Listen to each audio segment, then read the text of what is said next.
morning, ladies and gentlemen. Welcome to the Board of County Commissioners work session for Wednesday, October 28, 2020. The topic today is winter preparedness, and this is an hour-long briefing. And I am John Hutchings, the chair of the board. Also present is Vice Chair Commissioner Ty Menser. County Manager Romero Chavez is in, and we have Public Works Director Jennifer Walker and Emergency Services Director Kurt Harden. And they brought a ton of professional support staff also to give us all kinds of good information. So with that, I'm going to turn this right over to, if you want to join in via conference call to listen, the phone number is 362-252-9020, and the pin is 1234. And so, am I going right to Jennifer? Yes, yeah, sir. Commissioners, this is just a yearly update for you to understand some of the efforts the staff is doing to prepare for the upcoming winter season. Hopefully today will give you also a perspective on the long-term forecast. Sounds like it's going to be colder and wetter than normal. So here you go, Jennifer. So Jennifer, do you have a meteorologist on staff? Yes, Kurt Harden. Good. All right, thank you. Go ahead. Good morning, Commissioners. Jennifer Walker, Director of Public Works. The presentation today is our annual report out on our preparedness. It is a coordinated effort between facilities management and central services. Today, doing presentations, we have Jason Ash, who is the Facilities Services Manager.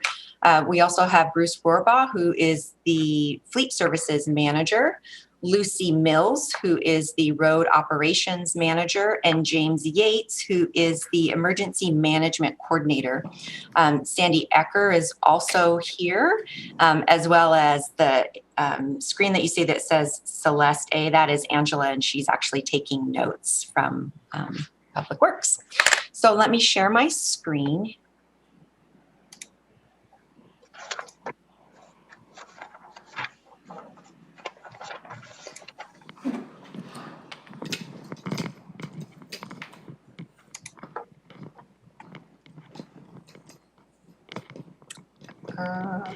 Okay.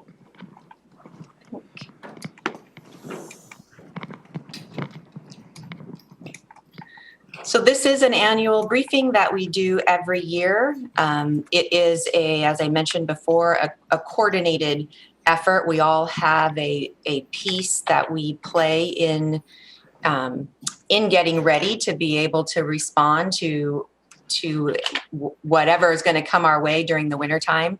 My briefing update on the weather forecast is very simple, and it's something that the county manager already mentioned, which is it is predicting to be cooler than average. We're in November. The National Weather Service outlook is that it will be a little bit wetter in November, and then December through February, it will be both wetter and colder. What more comes of that, who knows? But I think the message is that, we're preparing for any of those events. I'm hoping and have my fingers crossed that we aren't going to experience what we experienced last winter with that amount of snow. At the same time, it is 2020, and I take nothing for granted, and nothing is off the table. So we are prepared.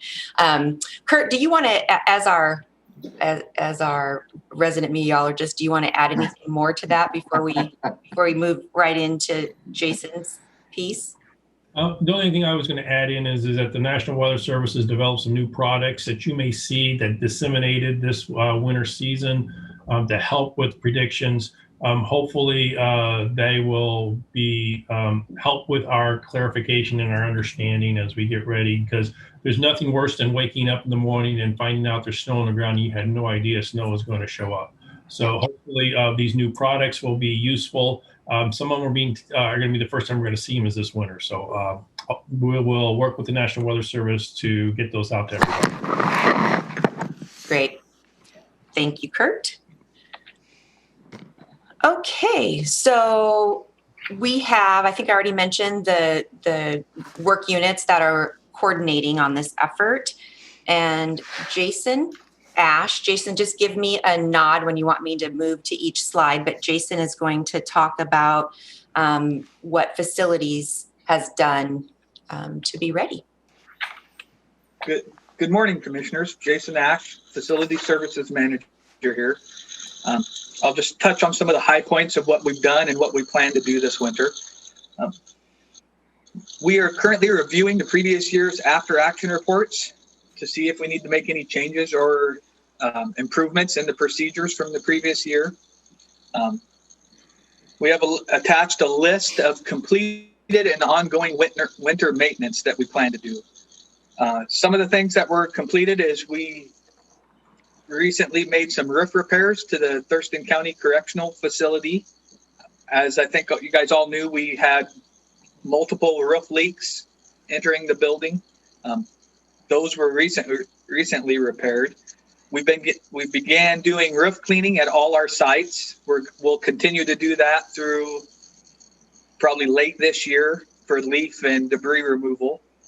We're also cleaning the roof drains and downspouts and gutters. We began cleaning the gutters. We just recently had the Public Health Department gutters cleaned. I'm working with landscaping on the removal of debris from windstorms. We're also planning in the next month to do some stormwater system clearing. I believe we might be working with Public Works on that. That's still in the early stages. We've also began maintenance for the heating equipment to make sure that it's prepared to hopefully run throughout the winter with no issues. We've began testing the exterior and emergency lighting, especially with the time change occurring this weekend. We want to make sure everything's on schedule and all the lighting is scheduled to come on at the correct times. We've also began stocking buildings with de-icer and snow removal equipment in case we do receive any snow storms. And this is kind of ongoing yearly thing. We do bi-weekly, but we do generator confidence testing every 2 weeks to make sure that in the event of a power outage, we are ready to have emergency backup power. In the next coming weeks, I will be reviewing upcoming winter duties with staff. We have recently gone to flex schedules, so I have a lot of staff that will be starting at 6 a.m. So I'll have them out on a daily basis, checking the sidewalks and stairways and doing any de-icing that is needed. I'm also going to start having them, as I stated in the previous slide, doing gutter and roof cleaning. I'm meeting next week with the landscape contractor to discuss winter maintenance, which will include the after-storm cleanup, schedule of de-icing the parking lots in the event of we need them to, and also snow removal plans. So I'll be discussing that next week with them in depth.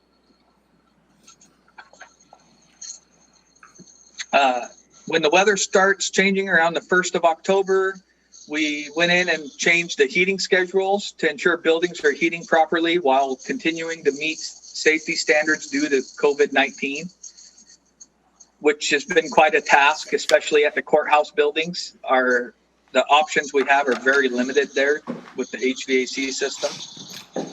We began communication with the landscaper contractor for snow and ice removal if needed.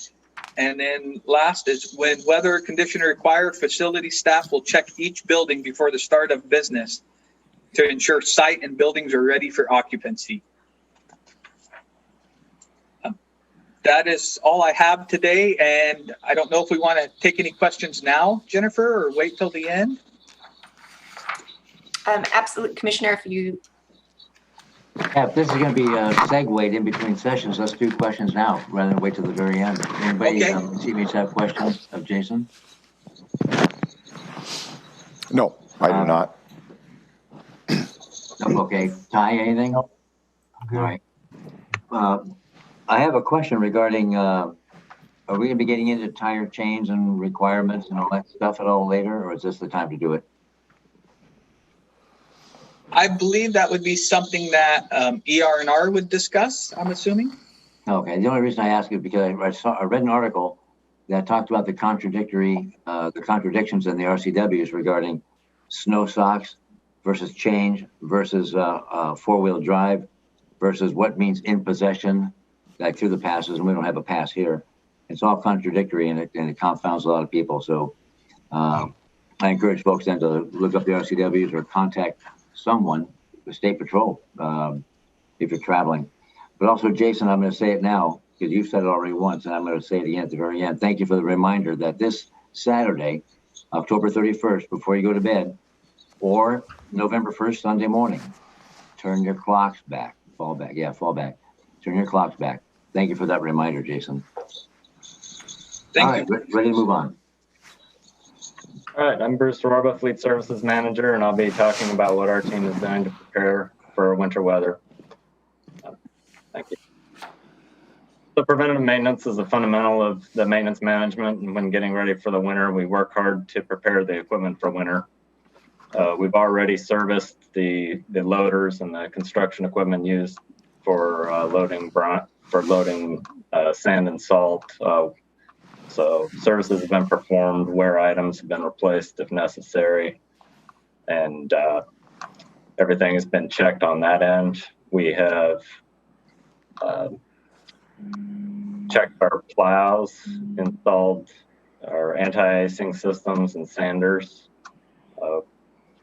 Tire chains have been inspected for serviceability that you mentioned earlier. Normal scheduled maintenance by itself is not enough to offset the damaging effects of salt.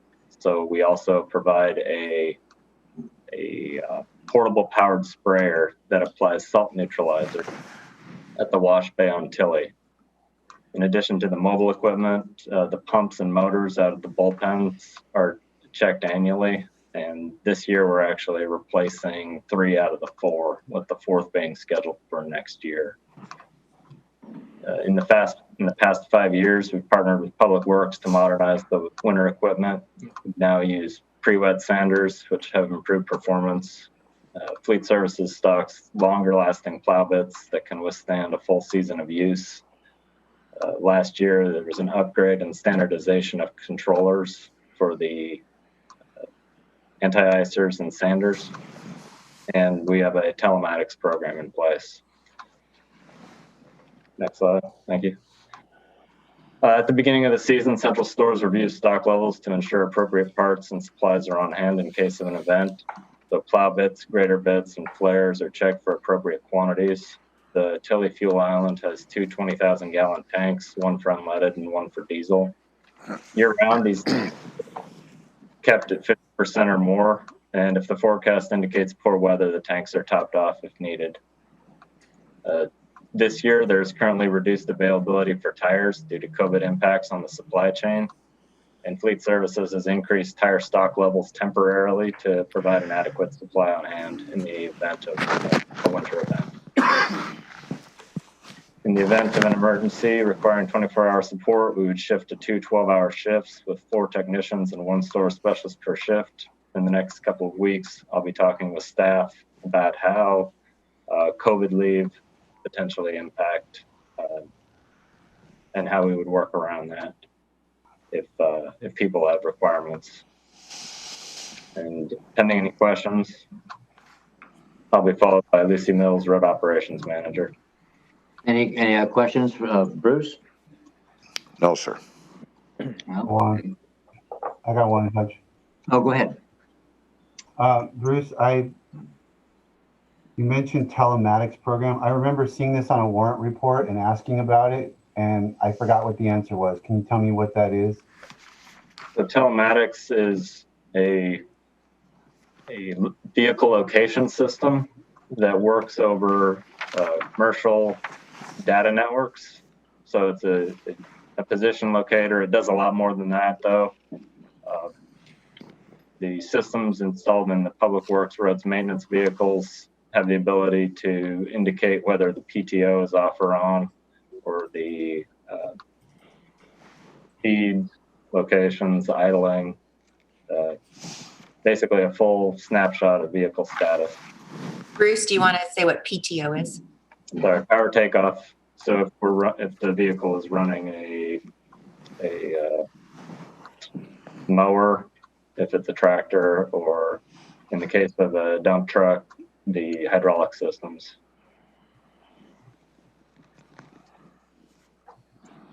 Does that answer your question? So if you were explaining to a citizen why this is really important that we have this, is it about sort of coordinating what all the different vehicles are doing at one time, or how is it used? So it can be used to optimize vehicle utilization. It provides fleet services with up-to-date maintenance information as far as the vehicle mileage or hours. It provides enhanced employee safety, as well as services provided. So we can track miles mowed and things of that nature. It'll continue to be a very useful tool for us as we advance our asset management program, so that we can look at, it's not just a matter of how many hours the mower was out, but how many miles were actually mowed with the blade down. It's just collecting that data, and where we're actually mowing. It also, I think Bruce mentioned it, there is a safety component to that. You know, when we are out, it's knowing where all of those vehicles are. So there's a lot of data. We plan on using that quite a bit in collecting the data and making decisions based off of that data as to where we're going to mow, the frequency of, let's say, cleaning out catch basins based off of how dirty they are. You know, we might be on some type of, let's say we come and clean out that catch basin. Let's say we clean it out every quarter. We may not need to do that based off of how full it is. We may only need to clean it out every 6 months. And so that data will help us with that information. Thanks. I have one question. It actually is meant for all of Public Works, but it presented yesterday. Jason Ash presented at the board meeting, and the county commissioners just approved a bid award for the Tilly Power System improvement.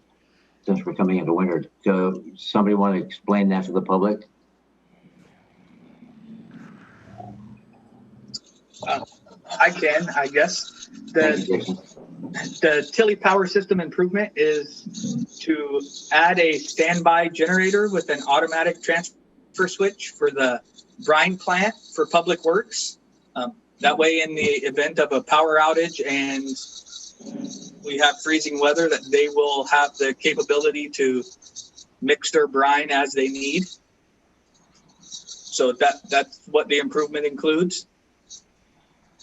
Thank you. And that's over a 15, 20-year period. That's a huge savings to the county because we're currently leasing or renting equipment or generators. Yes, we're currently leasing equipment at a cost of, I believe it is $16,500 a year for 6 months. So in 6 to 7 years, we should recoup our cost on it. That's beautiful. Thank you, sir. Good morning, Commissioners. Lucy Mills, Road Operations Manager. Today, I'm here to talk about everything that Public Works is doing to get ready for winter. Public Works oversees several infrastructure facilities that we are considered essential during severe weather events. The Waste and Recovery Center is working on ensuring that they'll be able to stay open for both the public and commercial carriers who provide garbage services to communities. They will also be monitoring their drop boxes in Rochester and Rainier and will report their status during any events. Managers in water and waste utilities are prepping their pump sites, generators, and vehicles to ensure that they are able to maintain service to ratepayers. Parks and trail staff are prepping county-owned facilities in parks and along trails for the winter months, including winterizing buildings and ensuring culverts, drains, and stormwater structures remain clear through the fall and winter months. Our road operations division has been busy preparing equipment, working with ER&R staff, and training our own internal staff. As part of our preparation, we make our own anti-icing solution to use on roads during snow and ice events. We are one of the few government agencies who have the capability of making our own brine solution. As a result, we coordinate and sell brine to other agencies at cost. Last year, we sold product to the city of Aberdeen, Olympia, Intercity Transit, Grace Harbor County, and the VA hospital in Lakewood. We also are working with other agencies to ensure we have a coordinated response to snow and ice events. Recently, Evergreen State College and the Nisqually Tribe have reached out to us for discussions on how we can work together to ensure all of the facilities are clear and ready to operate. Road operations staff beginning preparing for winter events in September and October. Again, we work with fleet to ensure that all the equipment is gone through with a fine-tooth comb and ready to go. Staff spends time refreshing themselves on equipment operations such as loading the sanders, attaching plows, putting on chains on graders, and loading anti-icing materials. Staff also familiarizes themselves with the snow plow and de-icing routes. They drive the routes looking for obstacles that might be hidden under snow, such as raised manhole covers or low-profile curbs that could be damaged. During prolonged extreme events like the winter, the ones that occurred in February of 2019, materials such as salt and sand begin to be in short supply. So we've stockpiled a lot of that material. Currently, we have 40,000 gallons of anti-icing solution made and distributed to various locations in the county for quick response. We have also brought enough raw product stockpiled to make an additional 150,000 gallons of material. We have 25,000 tons of sand stockpiled, and we have 2,800 sandbags filled with an additional 6,000 empty bags ready to be filled if we need it. We have also stockpiled water over the roadway signs, road close signs, clones, flares, chainsaws, all staged at our outlined maintenance yards so we can do quick response to various areas of the county. So here's a current map of our priority routes and response areas. Each area has specific equipment assigned and pre-staged at a maintenance yard in that area. Last winter, we revised our routes and added an additional response area in hopes that we can respond quicker to citizens' needs. The idea is that we can plow or de-ice all of our primary routes in one shift. Next slide. While keeping the citizens of Thurston County moving is our primary goal, we must also keep our employees safe while completing this task. So we implemented some extra protocols due to COVID-19. Enhanced cleaning of equipment. Employees are asked to clean their vehicles before and after every use. We want to remind employees to continue social distancing. Sometimes that's hard when you're out there at 3 o'clock in the morning talking to some other staff, but we want to make sure that they understand that's important, and also to make sure that they continue to use their PPEs, wear masks, wear gloves. They are required to wear masks when they're sharing a vehicle at nighttime. We have 2 people in a snowplow at night for safety, and we're requiring employees to wear masks to keep them safe. Also, if we do experience low staffing levels due to COVID-19, that may mean a reduction in the level of service, which would mean that we would just be focusing on clearing our primary routes first and then secondary routes later on if possible. Okay.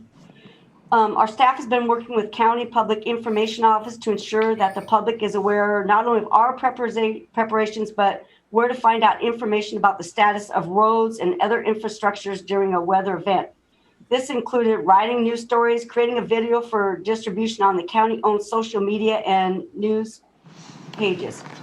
We created a page on our Public Works website where information about all the public works facilities will be updated and available for the public during a weather-related event, including any weather-related delays or closures of facilities or roadways. There's also contact information and links to websites of other municipalities in our area, making it easier for community members to find information about services during an event.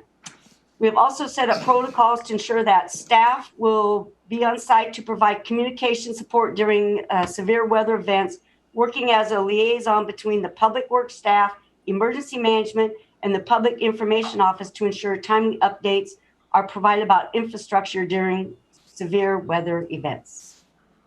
And that's all I have. Any questions? Yes, I have a question, Hutch. Yeah, go right ahead, Gary. Lucy, what is the safety issue on, you have two people in the snow plows? What's that about? So at nighttime, not during the day, but at nighttime, we usually have two people either in our de-icing or snowplow routes because they can get out to far reaches of the county and something happen with their plow where they have to be out working on the plow or looking to see why it's not sanding correctly. And if something happens to that employee, if they should slip or fall or be injured or become incapacitated, they would be by themselves. And so we always run two people together to ensure that for the safety of the employee out there. Okay, thank you. Ty, any questions?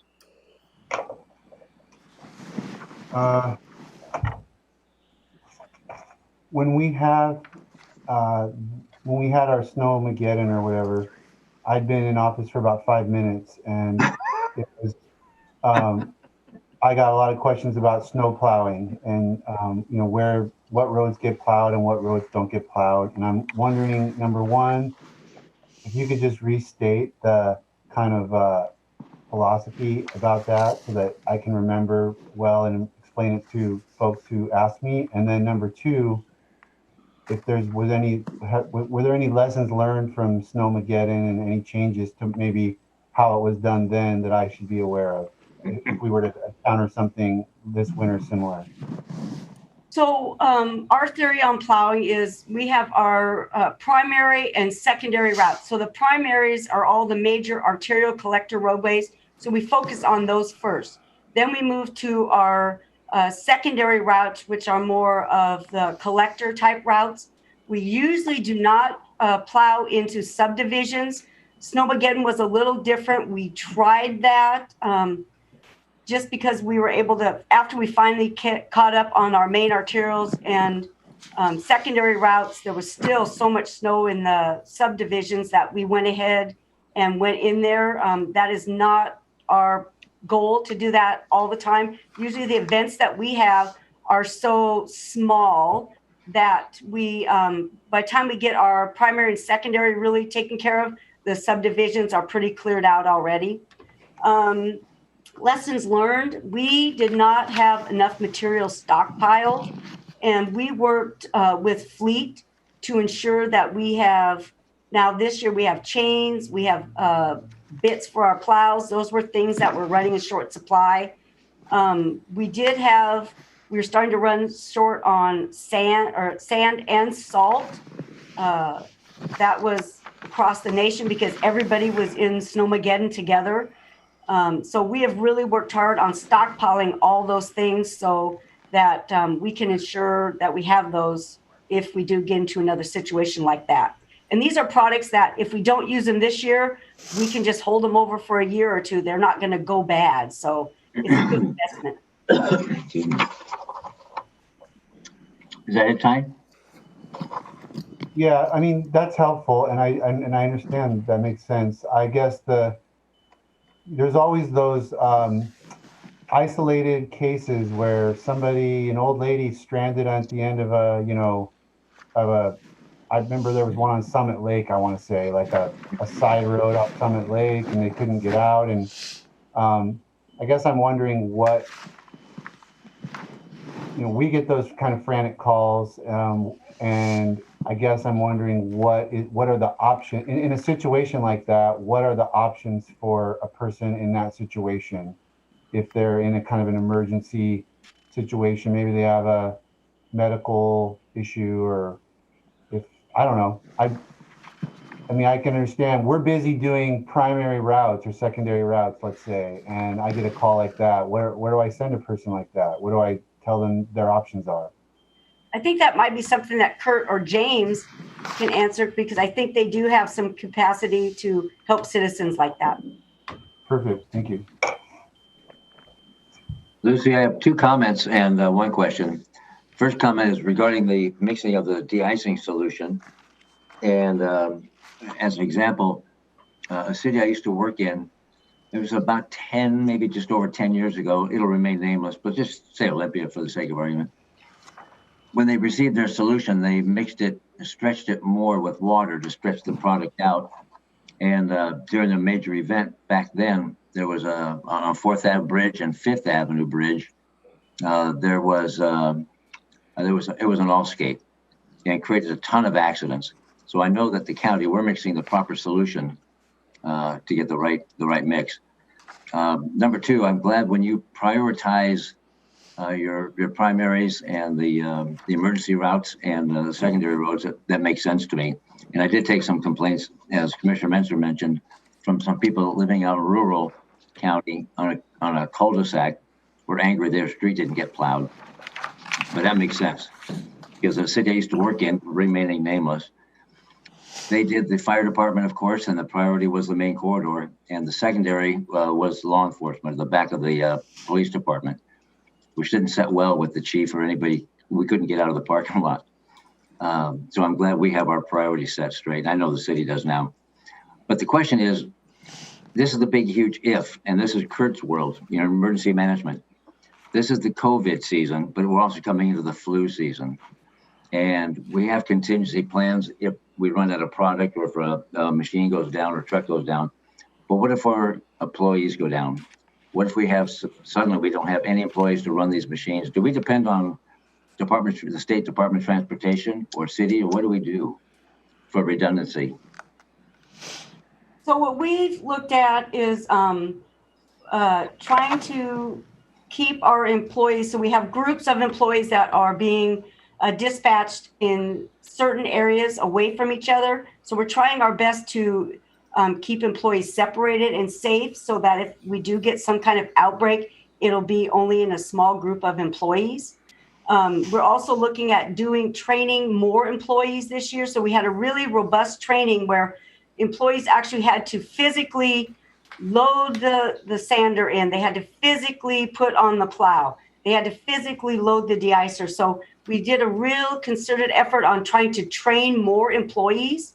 And that may mean paying some employees out of class, or that may mean having that second person in the dump truck isn't a driver, they're a flagger, but they're there for the safety of the driver. So we're looking at all those contingencies. It's really hard to have, for example, DOT come and do any of our roads because they are just concentrating right on I-5 and their major arterials. And so it's really hard for them to get off even onto their secondary, let alone onto a county road. So we're really counting on keeping our employees safe and healthy and having them in our vehicles. All right, thank you. And I can answer that from an emergency management perspective. What we would do with the Emergency Coordination Center activated if Public Works identified a shortage of equipment or personnel, for instance, in a snow incident, then we could make a request for resources to the State Emergency Operations Center that would look for state agency or federal resources, or to the Washington Mutual Aid System. We could ask other jurisdictions, city, county to county for those resources. King County did that during a Snowmageddon in 2019.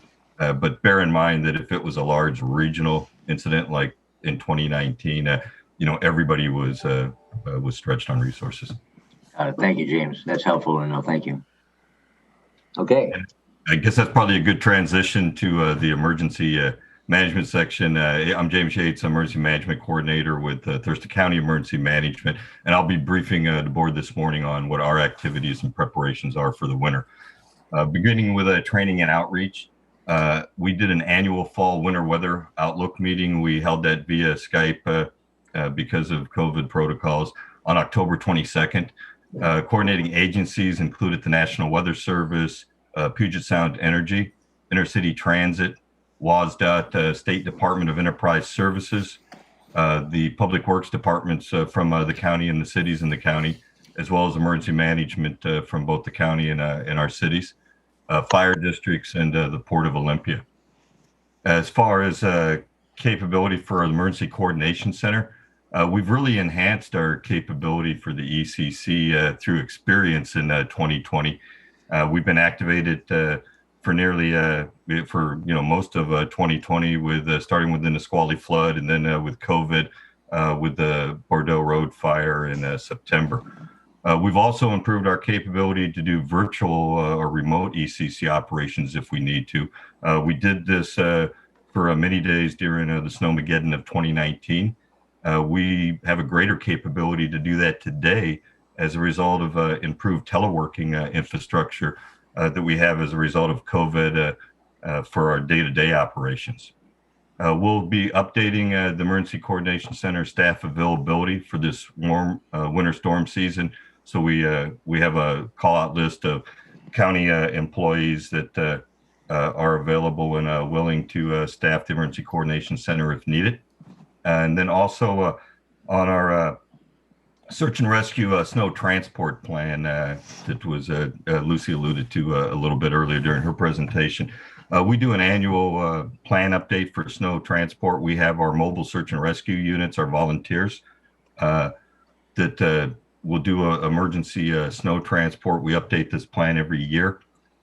Just a little bit, particularly for the public, what this plan is it uses our volunteers for mobile search and rescue and their personal four-wheel drive vehicles to provide transportation during a serious snow event. This is primarily for essential, like healthcare workers. It might be a technician that needs to go staff a dialysis clinic, or a patient that needs to receive dialysis. This isn't just a free Uber service during any snow event. Some of the criteria is that there's a minimum of 6 inches of snow, or forecast to be a minimum of 6 inches of snow, that public transportation is not available. If intercity transit is running reduced or no service.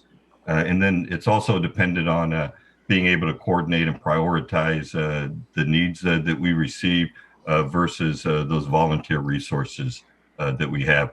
We're going to be meeting with Search and Rescue in November to discuss this winter snow transport plan.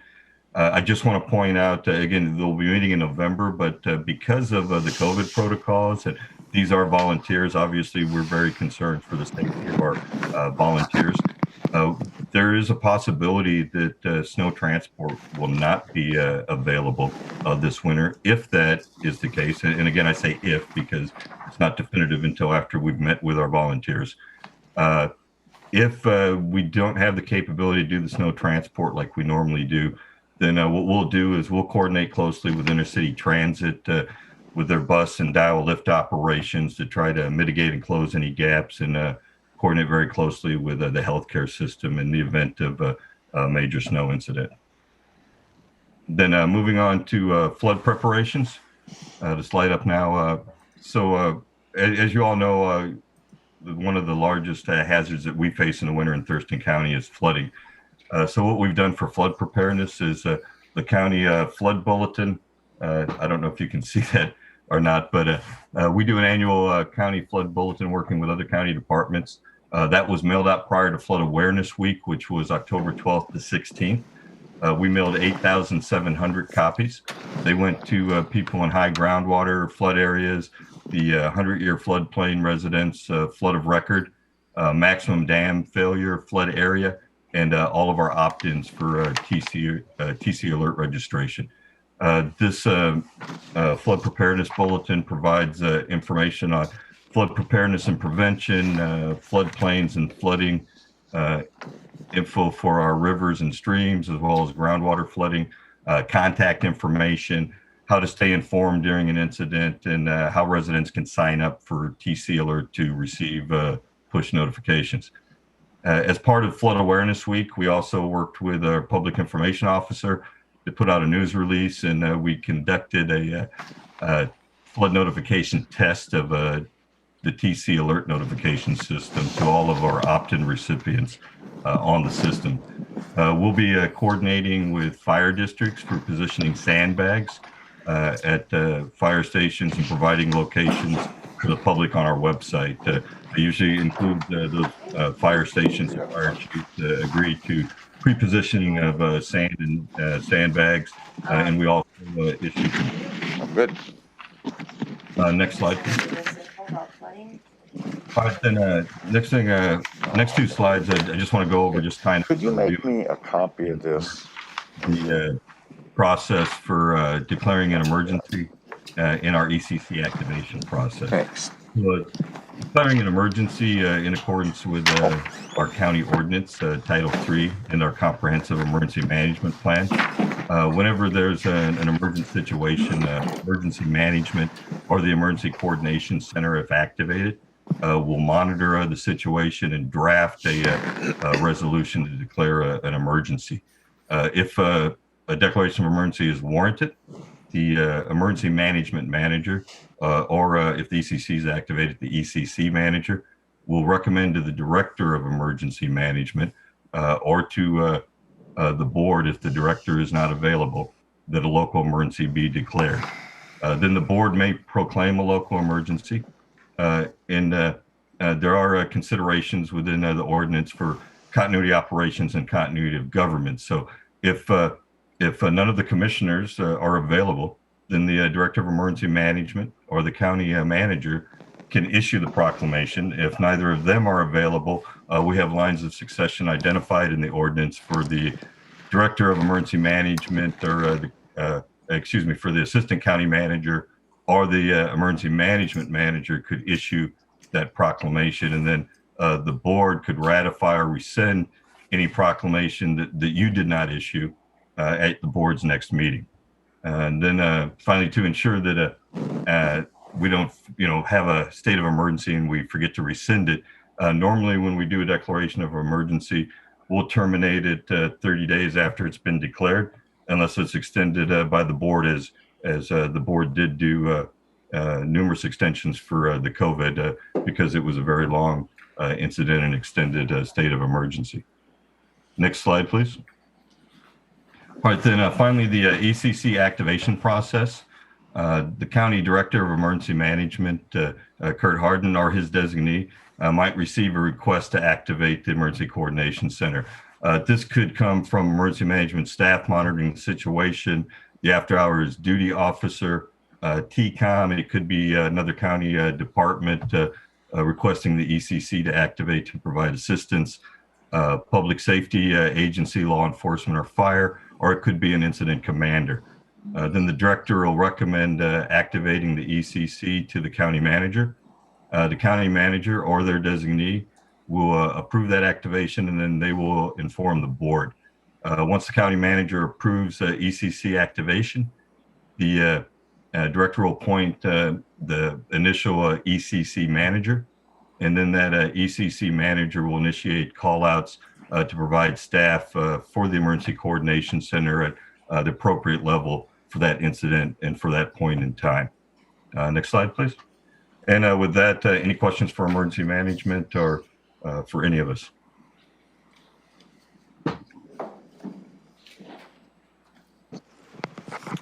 I had to get rid of a screen before I can get to the mute button. Any questions, commissioners, or comments? James, just one quick question from Edwards on the Tacoma Power. Are you folks staying in touch with them? Yes, we do. They have, there's certain levels of releases for the dam that the dam is required to make notifications to emergency management. They'll either notify us directly or through TCOM.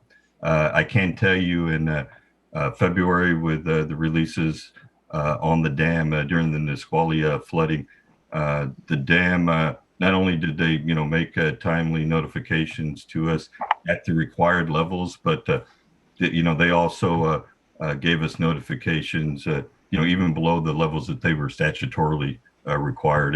And we've done that historically, and I have no doubt that that relationship will continue this year. Okay, thanks.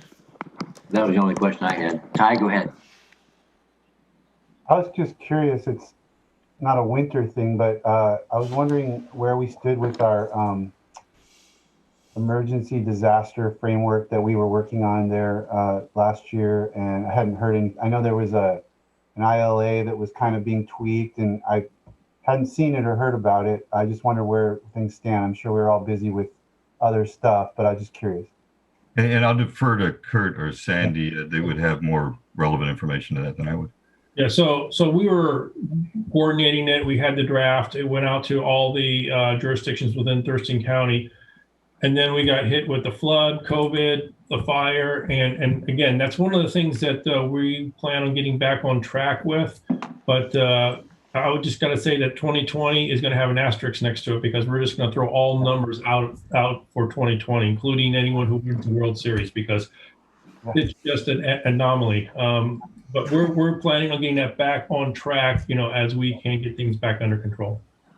Nothing went haywire though, or anything. It sounds like it's just a delay.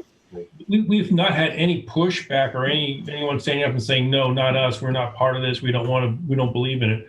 It actually was moving fairly well. And then we just got overcome by events, as we all know. I mean, we're all wearing masks nowadays. Who would have thought, 9 months ago, we would all be wearing masks? Got it. Thank you. And that was a good question, Ty. Thank you, because I forgot about that with the other array of activities. Thank you, James. Very good. Thank you. Any other comments or questions or anything from the directors or from Romero? No, I don't have any questions, Commissioner. Okay. Great briefing. Great update. Thank you very much. This meeting is adjourned. Thank you. Thank you. Bye-bye. And thanks for all you're doing. Thank you all.